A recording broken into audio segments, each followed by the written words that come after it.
First spot of the morning, we have a Tomaso P72. I saw this car previously at Car Week when it was more like an olive green with gold accents, but now we have a white with a champagne-ish rose gold type wheel.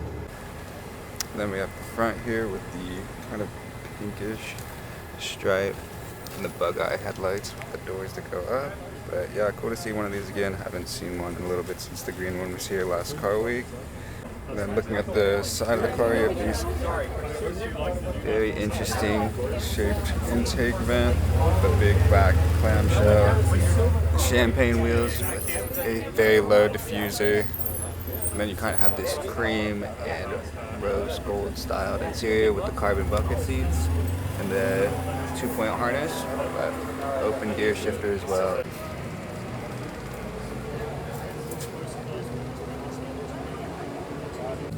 And then you have the same carbon front lip and then the meshing that's on the side intakes as well, and the rose gold Tomaso badge as well up front. Yeah, overall very big presence on this car, especially from the front with the side mirrors hanging so far out, but it looks pretty good.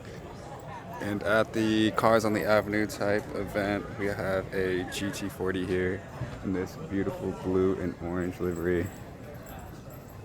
Always super great to see these out, such a historic car in the car world and such a powerful beast with this huge engine in the back, historic plates on it as well. So this car comes every single year and it never gets old seeing this.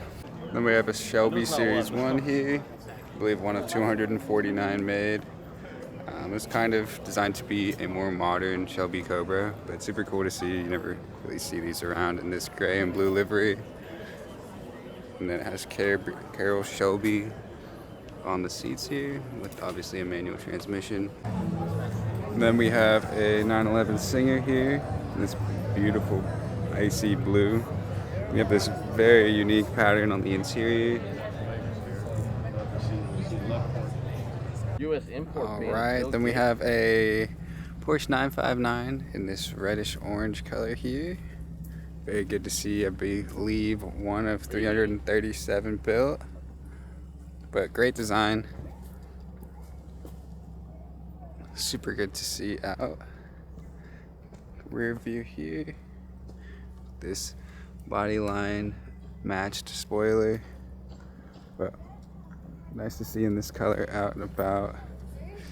Parked over here in one of the hotels near Carmel downtown. I think this is the second one I've seen during the week, but first one I was able to record. Then an overview shot of the 959. Also the Canepa sticker in the back, which is not surprising. Canepa does most of the servicing and importing of the 959s, and the 959 was also made as a direct competitor to the Ferrari F40. And in the same lot we have a 812 GTS in this beautiful green with a olive stripe. Obviously a tailor-made option here, so pretty high spec GTS, but it looks absolutely gorgeous in this dark green. And then in the rear you have a green carbon for the rear diffuser, and then also green carbon side skirts. But yeah, very nice spec here on the GTS. And then interior wise a little bit dark, but to match the exterior, dark green mixed with a little bit lighter green, and then green Alcantara. But can't get much better than an open top V12 from Ferrari. And then in the same lot as the 959 and the GTS, we have a 992 Sport Classic. From the front you wouldn't really tell that it's any different than a normal 911, but in the rear you get kind of this duckbill type design. Obviously Sport Classic here in the rear, and then interior wise you get the houndstooth interior, which is a Porsche staple. But yeah, I don't really get to see too many of these around. It is a manual car as well, but pretty rare. I believe one of 1,250 made. You just don't see these around too much. And in the same lot as the 812 and the 959, not too bad for a start of the day. And this is why you can't leave any little lot in Carmel or Monterey unsearched, because you never know what's going to be in any of these lots. Alright, and we're here at the Bonto Auction. A few different cars that are getting auctioned off, all from one I'd say collection, but basically repossessed cars that are being sold off to the public. We have a Pagani Huayra Roadster, the Huayra R Pagani, and then the Apollo IE, Bugatti Pur Sport, and we also have the Divo, which is a pretty rare car, as well as a green carbon Bugatti Super Sport. And as everyone knows, the Huayra R, basically the track spec for the Pagani Huayra. You have this crazy carbon fiber aero, dual louvers, and then this insanely aggressive rear section. And then the Pagani Huayra Roadster, basically the open top Huayra, full exposed carbon with the red accenting. The tricolore flag on the side here, and then you have the red pinstripe that carries along the car. And then we have the Apollo. It's a little tough in this lighting, but it's kind of a color shifting carbon with the blue accenting that goes along the car. Very aggressive. These things sound insane when the engine is on. And then you have the rear triple pipes with the extreme spoiler, basically a full body carbon car. This one is being sold without an interior due to the previous owner taking the interior out, but when the cars were repossessed, there was no interior inside the vehicle, so it kind of leaves the new owner to add whatever touches he prefers to it. Another look at the front of the Apollo, just aggressive canards, very long front splitter, and then it just continues down with the side skirts on the vehicle. Looks like just to let the aero move a little bit better to the rear. But yeah, super cool to see these out. Very long side mirrors with the blue carbon, but pretty insane spec here. All the Apollos are spec'd pretty, true to their design. And then we have the exposed blue carbon Bugatti Divo. Like I said, pretty rare car. About 40 units made on kind of these odd looking aftermarket wheels. To me, I'm more of a stock fan on this one, so kind of everything just as it came from the manufacturer. And then you have a full green carbon Super Sport. Anything full green carbon I'm a fan of.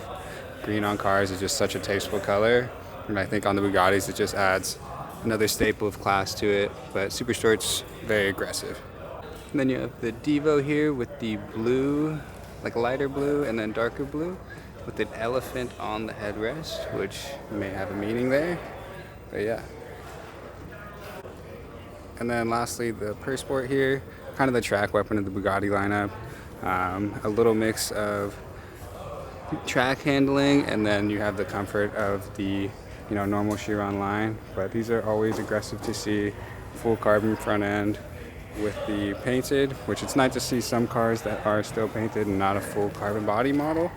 But very cool to see the Pur Sport here. Like I said, all these cars are going up for auction at Bonhams, so it should be interesting to see what kind of numbers these fetch, especially with the background that they have. And then a little interior shot on the Chiron, just the full red interior, very aggressive, such a staple. And if you've been lucky enough to hear one of these turn on, probably one of the best sounds out of a modern car that has been done. It is a track weapon, but some people are making them road legal, which will be interesting to see. But yeah, insane sounds, very different than your regular standard Huayra Roadster or regular Huayra.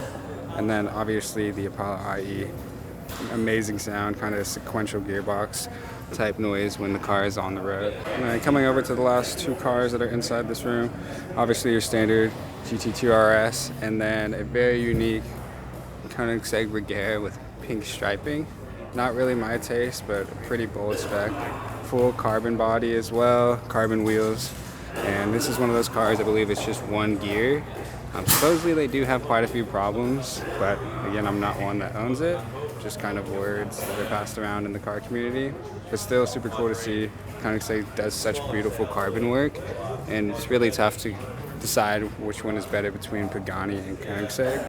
And it's always good to reminisce on the past here to see how fast and drastically Lamborghini has come just from their tractors and their what seems to be station wagons. It's just crazy to see what the company has been able to produce over time. And just a very wide diversity. Inside you had all the hypercars, and then you have some group rally cars here, which will probably fetch some decent money. You have Corvettes, and then over in the corner you have lifted trucks. So very diverse collection here being auctioned at Bonhams. Should be interesting to see what a lot of these fetch, but And a side note here, probably the quickest way to waste your money and lose your money is buy an EV Rolls-Royce. Just keep that in mind in the future if you're in the market for one. And then we got the Cappuccino. And then we have a McLaren 675 LT in this crazy livery here. Seems pretty happy about it. And the 675 LT has parked up. It is a one-of-one MSO livery, slightly based off the F1 GTR Longtail, but it kind of gives like Marlboro inspiration vibes. But down here you can see the MSO badging, and I'm surprised these really haven't increased in value a lot. I think it's one of the more unique cars that McLaren's built out of their recent lineup, and it just gives off such presence, such great design language. You have the dual exhaust coming off in the back, and you know, I think it is a pretty cool inspired livery. Not complaining at all, and it's crazy to think some customers really went this far to spec out their car. And then we have another Bugatti Pur Sport in this black and yellow, right next to a Koenigsegg Jesko. And the Koenigsegg Jesko in this white and red spec, carbon fiber front lip, carbon fiber wheels. I believe it's the first customer delivered Jesko, also owned by the same person who owns this Bugatti Pur Sport here. Yeah, super unique to see a couple hypercars in downtown.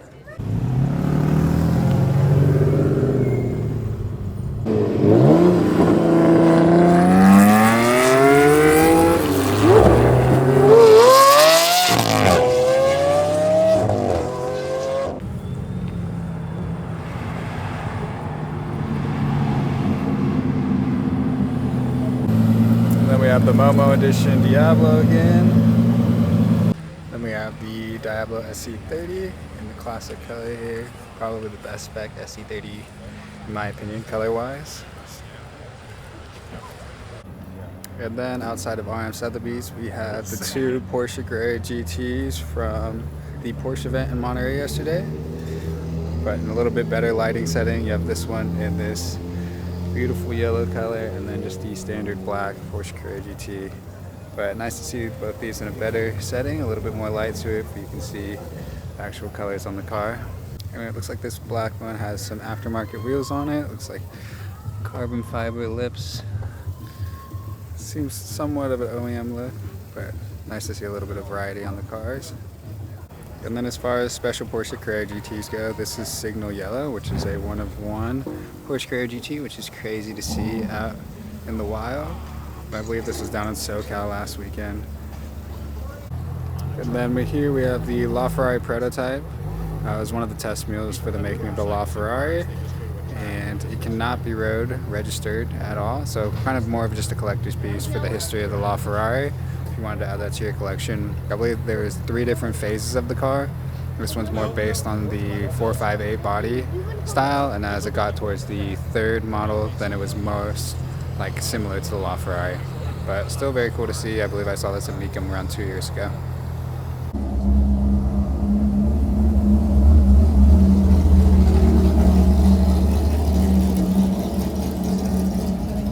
And then the GT40 from earlier parked on the street, just driving around town. Still insane to see these driving around.